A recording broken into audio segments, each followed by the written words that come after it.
Buen día. Uno de los documentos más importantes que se realizan a nivel empresarial es el certificado y la constancia. Estos dos documentos tienen una connotación especial ya que son de carácter probatorio, es decir, lo que se puede consignar en estos dos documentos debe ser de total veracidad y pueden servir de una prueba legal ante cualquier situación que se presente. Estos documentos son de carácter público, pero también pueden ser de carácter privado, es decir, que se pueden dar a conocer a cualquier persona o también se puede tener de una forma reservada. Esos documentos en realidad son muy parecidos. La principal diferencia que hay en ellos y lo que los hace diferentes es el tiempo. Mientras que la constancia consigna datos que están ocurriendo en la actualidad, en el momento presente, el certificado ajusta datos que ya pasaron, que son situaciones que ocurrieron en un pasado. ¿Esto qué quiere decir? Que para que una constancia quede bien elaborada, los verbos que se han de utilizar allí deben de estar conjugados en tiempo presente, mientras que en el certificado los verbos van a ser conjugados en tiempo pasado. Vamos a ver a continuación la forma adecuada de desarrollar este tipo de documento. Entonces, en primer lugar, podemos ver que está realizado en una hoja membreteada en zona 1 y en zona 2. Y lo principal que vamos a hacer, como siempre se hace cuando se va a hacer un documento, es preparar la página para que nos quede bien elaborado. Se selecciona todo y vamos a arreglar lo que es espaciado, interlineado, fuente de letra, tamaño de dicha fuente, márgenes y alineación. Es importante tener en cuenta este dato, no saltarse esta regla, a no ser que ya se estén usando plantillas. Las márgenes que se utilizan generalmente para estos documentos es superior 4, izquierda 4, inferior 4, perdón, inferior 3 y derecha 3. Una vez ya tenemos la hoja lista, procedemos a la realización del documento. Ya sabemos que el primer dato que debemos de consignar es el código del documento. Y este se escribe de acuerdo a la forma como la empresa ha determinado realizar dicha codificación.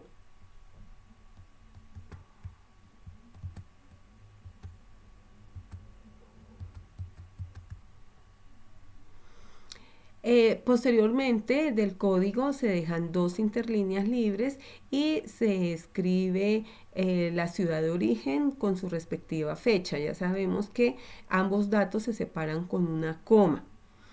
Y la ciudad o municipio de origen se escribe con su denominación en caso de ser un municipio especial o en su defecto con el nombre del departamento. La fecha, ya sabemos que la escribimos día, mes, año con las conjunciones de separando mes y separando año. Posteriormente se dejan dos interlíneas libres. Como mínimo se escribe el título del cargo de la persona que va a firmar este documento. En este caso es la gerente de recursos humanos. Se escribe centrado en mayúscula sostenida. No se escribe el nombre de la empresa, se escribe es el nombre del cargo. Se dejan dos interlíneas libres y como vamos a hacer una constancia, entonces las palabras adecuadas es hace constar, seguido de dos puntos. Igualmente se escribe en mayúscula sostenida. Se dejan tres interlíneas libres y posteriormente ya en el párrafo como tal, como se pudo dar cuenta, el párrafo se ha formateado su espaciado su interlineado en 1,5. El orden de los datos que se escriben es muy concreto. Se comienza el párrafo con la palabra que, se continúa con el tratamiento, que para este caso se utiliza solamente señor o señora. No es indispensable escribir el título de la profesión de la persona. Con que se escriba el señor o señora es suficiente. Posteriormente se escribe el nombre de la persona completo, tal cual como aparece en el documento de identidad, seguido de una coma. Se especifica qué clase de documento es con el que se identifica, palabras completas, preferiblemente no usar abreviaturas.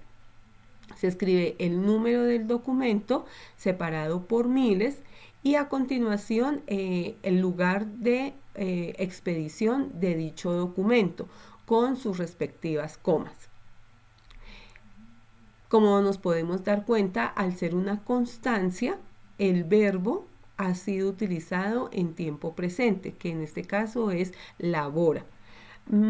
A continuación hablamos de que este funcionario está trabajando en este momento en la empresa, por lo tanto esa palabra empresa la escribimos con mayúscula inicial, teniendo en cuenta que el nombre de la misma lo tenemos en la parte de zona 1, por lo tanto pues no es necesario volverlo a escribir, pero sí hacer la salvedad de que esta palabra está reemplazando el nombre de la empresa.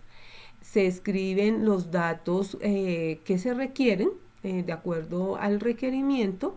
En este caso, él necesita que se escriba desde qué fecha está laborando en la empresa, qué cargo está desempeñando y el salario que está devengando.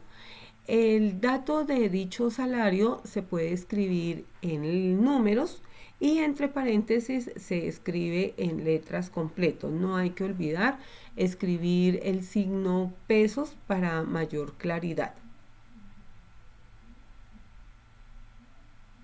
También es importante en las constancias escribir a qué entidad o a qué persona le va a ser entregado este documento por cuestiones de seguridad.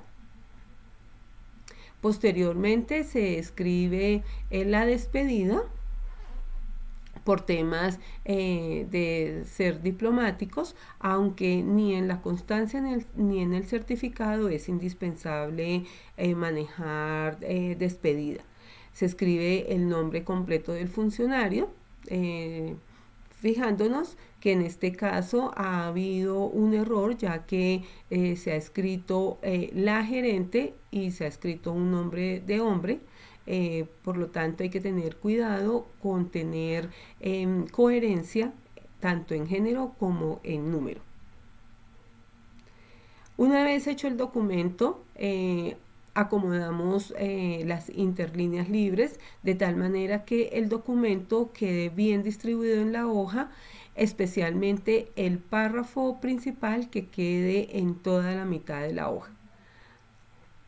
Recordemos las buenas prácticas de grabar los documentos y archivos con nombres que lo identifiquen rápidamente, teniendo en cuenta que con el tiempo se llegan a acumular los archivos dentro de las carpetas, aumentando, y si utilizamos nombres genéricos o nombres que no son específicos, probablemente se nos van a confundir y esto va a afectar nuestras funciones dentro de la empresa. Aquí ya tenemos el documento completo y vemos que tiene tanto zona 1 como zona 2 ocupada. Ahora vamos a pasar a hacer un certificado. Igualmente tenemos ya nuestra hoja membreteada con zona 1 los datos de identificación de la empresa y en zona 2 los datos de ubicación. Se prepara la página seleccionando todo, aplicando espaciados e interlíneas, fuente de letra, tamaño de dicha fuente, Márgenes, repetimos, que sea superior 4, izquierda 4, inferior 3 y derecha 3. Se justifica el texto y aquí vamos a utilizar otro estilo para escribir los datos de origen y de fecha. Se escribe el código del documento, ya sabemos que es alfanumérico y depende de las condiciones que haya tomado la empresa. Después de dejar ciertas interlíneas, se escribe el título del cargo del funcionario que va a firmar el documento. En este caso va a ser el gerente general. Se dejan las interlíneas mínimo 2 y ya no escribimos hace constar, sino certifica, seguido de 2 puntos. Y el párrafo principal del documento lo vamos a escribir a interlínea 1,5. Igualmente comenzamos con la palabra que, seguido del título o tratamiento, el nombre completo de la persona de la que se va a hablar en la certificación,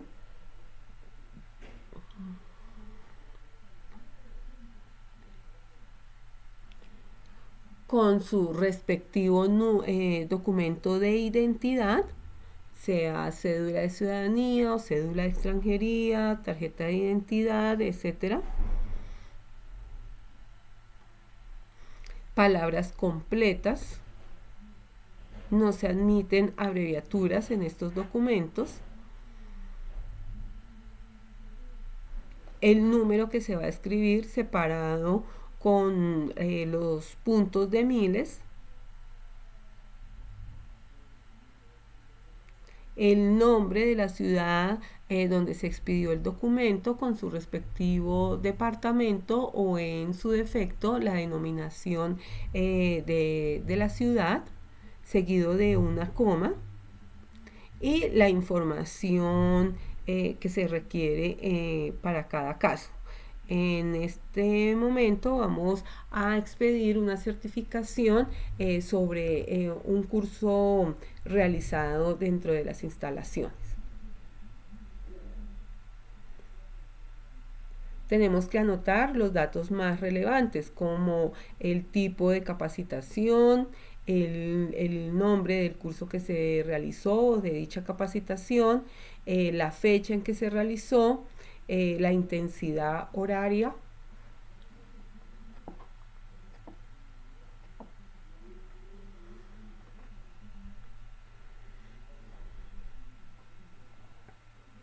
igualmente, así como la constancia, no es indispensable utilizar despedida, pero si se quiere escribir, se puede hacer. No hay necesidad de escribir en donde pueden verificar los datos allí consignados, ya que si se cuenta con los datos en la zona 2, allí las personas se pueden comunicar, la persona que quiera verificar la veracidad de este documento. Aquí vamos a escribir el otro estilo de escritura para los datos de lugar de origen y fecha. Entonces nos damos cuenta que es un párrafo aparte donde se va a escribir el día. Puede ser escrito en número, pero también en letra dentro de paréntesis. Igual sucede con el año. Y se expide se escribe la ciudad en donde se realizó la capacitación. Tengamos en cuenta que no hay necesidad de volver a escribir los datos del cargo de la persona, solamente se escribe el nombre del funcionario. Tengamos en cuenta que en los documentos que se han estado socializando, se ha hecho relevancia en el tema de que no hay necesidad de repetir datos dentro del documento. Tengan muy presente que el párrafo principal se trabaja a 1,5.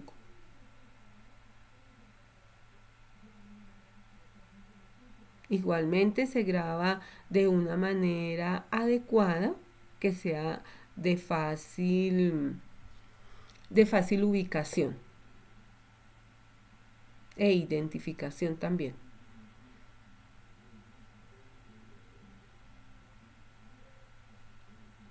Bien, acá tenemos el documento completo, el cual nos sirve como guía para hacer certificaciones y constancias.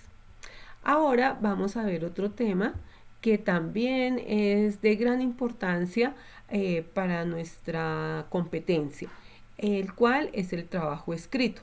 Está basado en la NTC 1486 y nos servirá de base para realizar nuestro entregable, que es el manual de correspondencia. Tenemos en este documento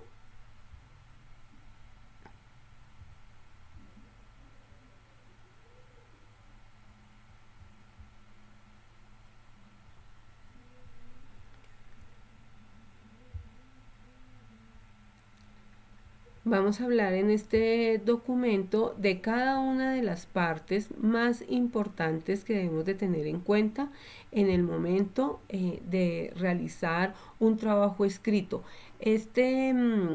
Las indicaciones que se van a recibir no solamente sirven para el tema del manual de correspondencia que estamos realizando, sino para cualquier trabajo escrito, como una tesis, como una monografía o los diferentes documentos formales que vayamos a presentar, de pronto una investigación, en fin, todo trabajo escrito debe estar manejado a la luz de la NTC 1486 en nuestro país. En primer lugar, vamos a identificar las partes que conforman un trabajo escrito. En las preliminares encontramos la pasta, la guarda, la cubierta, la portada, la página de aceptación, la dedicatoria, la página de agradecimientos, la tabla de contenido, la lista de tablas y otros que son también anexos, como lista de figuras, la lista de anexos y el glosario. En la segunda parte de un trabajo escrito encontramos ya el cuerpo del trabajo como tal. Está la introducción, el planteamiento del problema, la justificación, los objetivos generales y específicos, la hipótesis, el marco de referencia, la metodología, los resultados, la discusión de resultados, las conclusiones y las recomendaciones. Y por último tenemos los elementos complementarios que encierran la bibliografía, ya sean las referencias bibliográficas o la bibliografía complementaria y todos los anexos de los que vayamos a hablar. En primer lugar, debemos de especificar las márgenes que se van a utilizar para este documento. Tenemos márgenes superior 3, izquierda 4, inferior 3 y derecha 2. Posteriormente encontramos la cubierta. En la cubierta encontramos los datos del título del trabajo, los nombres y apellidos completos de los autores y la institución a la que se le va a presentar el documento. Fijémonos que estos datos se escriben en mayúscula sostenida y de forma centrada. Entonces, en el título del trabajo se escribe, para nuestro caso, manual de correspondencia, con el nombre de la empresa a la que se le está elaborando el documento, de forma centrada los nombres y apellidos de los autores sin necesidad de escribir frases como elaborado por, autores, escrito por. Ninguna de esas aplica. Solamente se escriben los nombres y apellidos completos. Este dato si son varios los autores, se deben de escribir en orden alfabético teniendo en cuenta el apellido. En la parte de abajo, como decíamos, se escriben los datos de la institución o de la entidad a la que se le va a presentar el documento de forma jerárquica, empezando de mayor a menor. En primer lugar va el nombre de la institución completo. Posteriormente, si tiene sedes, en cuál sede en cuál sede se está estudiando. Después, a qué programa o especialidad se pertenece, cuál es la asignatura o cátedra o competencia que se está tomando. Posteriormente, la ciudad de origen en donde queda la institución o donde se están tomando las clases. Y por último, el dato de el año. Solamente se escribe el año, no hay necesidad de escribir ni día ni mes. Después va una hojita en blanco que se llama guarda. Esta es opcional, teniendo en cuenta que por motivos de medio ambiente, preferiblemente no se utiliza ya para evitar gastos innecesarios. Ya encontramos la portada, que prácticamente es la misma cubierta, solo que a esta se le anexan los datos de qué clase de trabajo se está haciendo, si es una tesis, una monografía, un informe, en fin. No hay necesidad para nuestro caso escribir este dato, teniendo en cuenta que como título del trabajo le hemos escrito que es un manual, específicamente manual de correspondencia, y ya se sabe de qué empresa es. Se le adiciona el nombre de el profesor o instructor al que se le va a presentar el material, escrito en mayúscula inicial. Y debajo de dicho nombre se escribe el cargo que tiene la persona. Ambos datos se escriben en mayúscula inicial solamente y de forma centrada. Posteriormente viene la página de aceptación, aunque esta página es opcional, no es obligatorio. De pronto, ya cuando es tesis o monografías, en ese caso sí es una parte muy importante. Posteriormente tenemos la página dedicatoria, que también es opcional, maneja las mismas márgenes. La página de agradecimientos y el contenido. La parte del contenido sí es muy importante tenerla en cuenta, ya que ella va a consignar todos los datos de los temas que se van a encontrar en el documento. Tenemos que tener en cuenta que el título se escribe centrado en mayúscula sostenida, preferiblemente contra el margen superior. Se dejan 2 interlíneas libres para iniciar la relación o la recopilación de los datos que allí se van a encontrar. Tengamos en cuenta que se escribe 2 interlíneas, se escribe la palabra o la abreviatura de página a mano derecha. Se dejan otras 2 interlíneas y se inicia la recopilación de datos, dejando 2 interlíneas entre dato y dato cuando son de diferente carácter. Si se va a escribir el bloque que conforman un capítulo completo, ahí se deja solamente una interlínea libre. entre el título de primer nivel y el título de segundo nivel y el título de tercer nivel. Al empezar otro título de primer nivel, nuevamente se dejan 2 interlíneas libres. Aquí tenemos un ejemplo de contenido en donde se muestra el uso de las interlíneas dependiendo de la situación. También fijémonos que la numeración de las páginas está alineado a margen derecha, encontrando que están debidamente uno debajo de otro. Posteriormente, se empiezan ya a recopilar las listas especiales que contienen las tablas, las gráficas, las figuras o los anexos. Tienen un tratamiento muy parecido al contenido y pues es importante en caso de que el material cuente con alguno de estos elementos. Posteriormente sigue el glosario. Igualmente, el subtítulo se escribe centrado en mayúscula sostenida.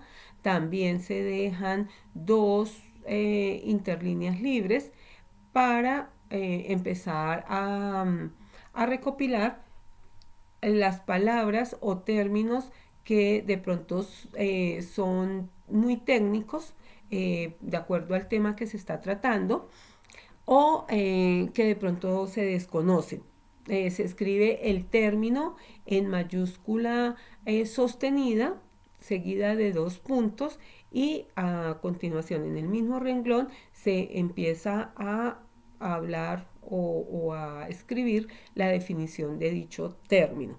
Entre término y término se deja una interlínea libre. Aquí tenemos un ejemplo de glosario. Posteriormente encontramos el resumen. Entonces hay que tener en cuenta que cuando hablamos del resumen, se puede considerar como un mini trabajo y es la presentación breve y precisa de los puntos más relevantes del contenido de la investigación o del trabajo que se está presentando. Y tiene como propósito motivar al lector a revisar totalmente el estudio en caso de considerarlo pertinente.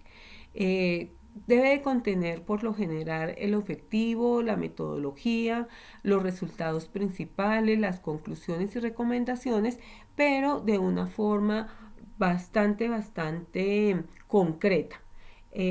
Algunas recomendaciones importantes que hay para hacer el resumen es presentarlo antes de la introducción, formular el problema preferentemente en forma enunciativa, expresar el objetivo general, expresar la hipótesis del trabajo, mencionar aspectos relevantes de la metodología, presentar de manera concreta los hallazgos o resultados más relevantes, resumir las principales conclusiones y recomendaciones, principalmente no sobrepasar las 500 palabras, pero tampoco ser menos de 150 palabras.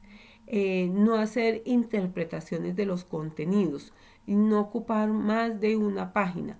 Y la palabra resumen, como vemos, debe de estar escrita de forma centrada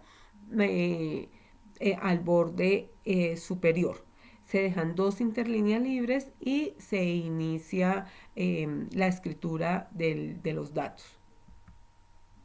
Tenemos acá un ejemplo de resumen en el que se puede identificar las condiciones que nos están hablando anteriormente.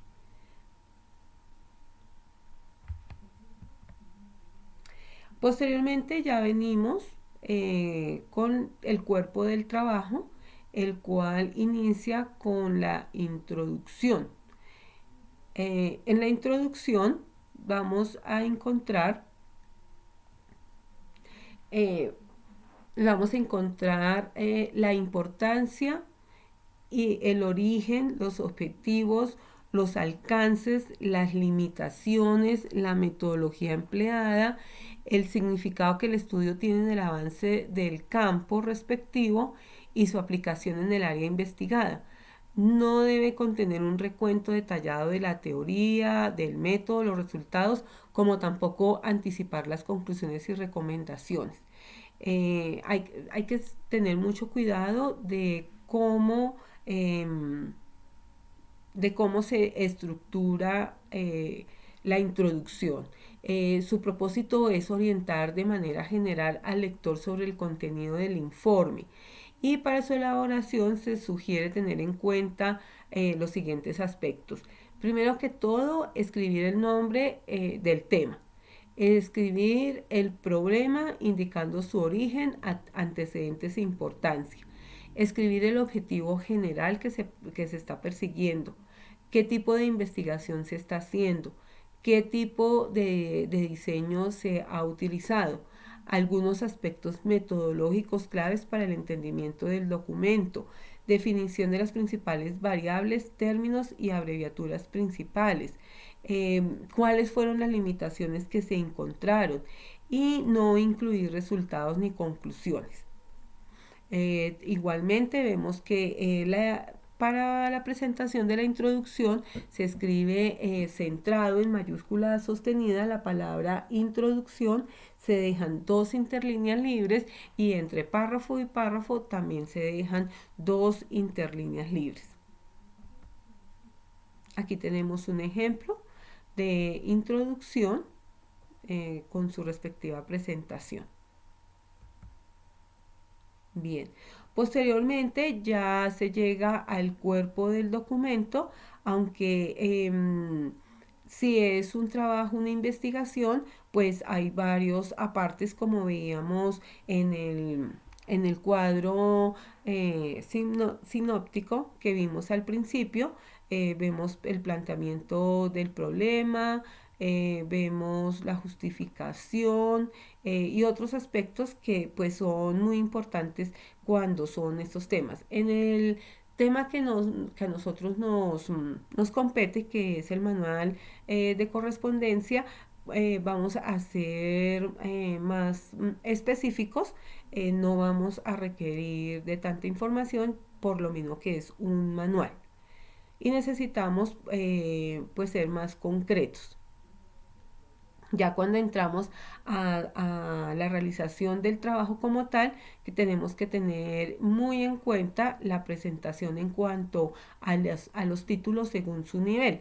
Entonces vemos que el título de primer nivel debe de estar centrado en mayúscula sostenida, y lo separamos con 2 interlíneas con 2 interlíneas libres del primer párrafo. Y a medida que vamos desarrollando los temas, entonces dejamos 2 interlíneas libres, teniendo uniformidad en el uso de esta herramienta. En la gráfica podemos ver cuál es el comportamiento de estos títulos de acuerdo a su nivel. Bien. Aquí encontramos un cuadro en el que nos hacen referencia las principales diferencias que hay cuando se utilizan las normas ICONTEC o las normas APA. Sabemos que las normas APA pues ya son de uso internacional y son actualmente muy utilizadas en nuestro territorio, pero nuestro trabajo va a ser a la luz de las normas ICONTEC, teniendo en cuenta que la NTC 1486 pertenece a ICONTEC. Se recomienda la lectura de este material. Posteriormente encontramos las conclusiones del trabajo. No pueden faltar, son indispensables. En dichas conclusiones vamos a presentar de manera resumida los aspectos más importantes derivados del análisis de los resultados y de la discusión. Tienen por objeto permitir una apreciación global de los resultados del trabajo. Por lo tanto, ellos son son indispensables de lo ya dicho y no una ocasión para introducir elementos nuevos, o por lo menos en cuanto a la temática a considerar. O sea, se basan en lo que ya se dijo, no se deben de anexar temas nuevos. Posteriormente encontramos las recomendaciones que son derivadas del estudio. Pueden referirse a consecuencias o tareas posteriores vislumbradas en el trabajo, a posibles aplicaciones y utilización de los resultados obtenidos, identificación de limitaciones del estudio que deben de tenerse en cuenta para la realización de investigaciones similares, indicación de la revisión de aspectos específicos relacionados con la metodología, entre ellos tamaño, el tamaño de la muestra, técnica de medición, estrategia de trabajo de campo y elaboración de otros estudios para complementar información sobre el objeto de estudio o para confirmar ciertos hallazgos. Por último, tenemos la parte bibliográfica y dependiendo de las fuentes que se hayan revisado, se hayan recurrido, se van anotando. En el caso del trabajo del manual de correspondencia no es necesario bibliografía, teniendo en cuenta que se tiene la normatividad. Bien, esperamos que el recuento de estas herramientas haya sido de utilidad para el desarrollo de las actividades en la competencia. Espero en una próxima oportunidad poder estar compartiendo con ustedes un nuevo tema. Muchas gracias por su atención.